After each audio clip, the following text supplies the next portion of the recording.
After giving birth early, memories from a different life flooded into my mind. In these memories, the daughter I had worked so hard to bring into the world was switched with hers. After that, I was told that my daughter had a congenital heart condition. I worked hard to raise her for 18 years. In the end, I sold off all my assets so that she could have a heart transplant. Meanwhile, I had collapsed from all my efforts to care for her. Left with no choice, I wanted to tell my daughter that I was leaving this world, but I overheard her talking with my best friend. That fool still thinks I'm her daughter. I was the one who poisoned her. Mom, once she dies and you get rid of that pretender, we can finally be together again. That was when I found out my daughter had been swapped out and that I had been giving my all to the perpetrator. When I next opened my eyes, pain radiated from my belly, and a nurse said, "Miss Scott, we've just learned that your daughter has a congenital heart condition." I had secretly sent someone off to help me carry out a maternity test. The results proved conclusively that Agnes Beckett was not my daughter. While acting and moved, I had someone search for my actual daughter. At the same time, I stopped paying the fees for Agnes Incubator. My husband, Hadrian Beckett, arrived before my best friend, Lisa Blair. He held Agnes in his arms as he rushed into my ward. She was having difficulty breathing, and her face was turning blue. "Are you insane, Rowena? You know that Aggie has heart problems, but you stopped paying her medical fees? Are you trying to kill her?" I was just about to show him the maternity report and tell him that our baby had been switched. But when I glanced up and took a good look at his face, I was stunned. Why had I never once suspected that Aggie was not my child in the previous timeline? It was because she had looked so much like Hadrian.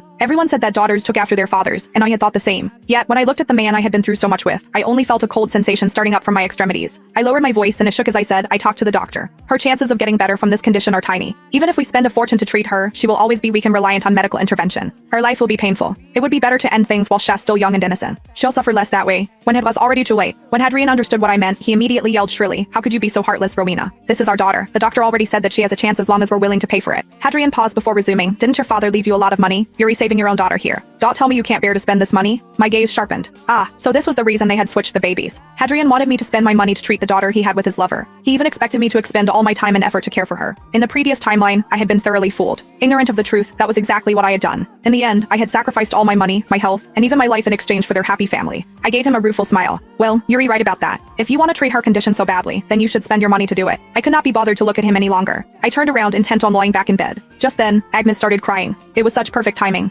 Hadrian seemed to find a great way to guilt me. Loudly, he announced, "Listen, the baby's crying. She's looking for her mother. Yuri, her mother, Rowena. How could you abandon her just because she's a little sick? Are you so heartless?" The ward door opened again. The nurse stopped at the door in the middle of doing her rounds, her unsure, judging, gaze stopping on me. Hadrian's voice became louder, as if he wanted the whole floor to come over and watch. "Won't you come and be the judge here? What kind of mother abandons her child because she is sick? I only wish to save the girl's life, but this woman won't even part with her money." As Hadrian had hoped, several people poked their heads into the ward, and whispers started up. The gazes shot my way were either curious or disdainful. They were like knives in my back. Hadrian had brought this fight into the court of opinion. I had been turned into a cruel and heartless mother who would let my own daughter die. Meanwhile, he was the loving and dedicated father. I let out an abrupt laugh and reached out toward him. "Yuri, right, give me the baby." Hadrian was frozen for a moment. There was a flash of triumph in his eyes. He thought that I was too soft-hearted and had relented. He quickly passed Agnes to me. I held Agnes close in my embrace. She was so small, so light. She had the fragile warmth unique to a newborn. In the depths of my heart,